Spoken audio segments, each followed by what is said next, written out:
Let's wave Maddie's hair. I'm going to start by using UNITE's Blow and Set Lotion. This is a wet styling product. It's going to help promote volume and shine in her hair. It's heat activated thermal protection.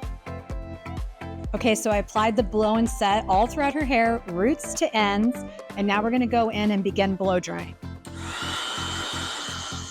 Okay, so we're all done blow drying her hair. Now we're gonna go in with a Velcro roller. We're just gonna do 2 at the top of her hair just to add some volume in her fringe area.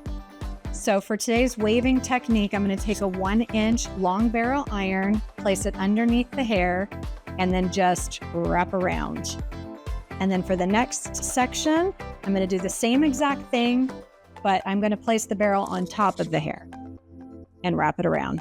We're gonna do this around her entire head. Okay, so her hair is all waved. Now I'm gonna go in and remove the Velcro rollers so that it can also wave them. I finished waving her hair. Now I'm gonna go in with TEXTURIZA. This is a dry finishing spray. It's gonna add volume and texture and fullness to her hair. So I'm just going through and spraying it all throughout the hair. This spray has a medium workable hold, and look at those instant results.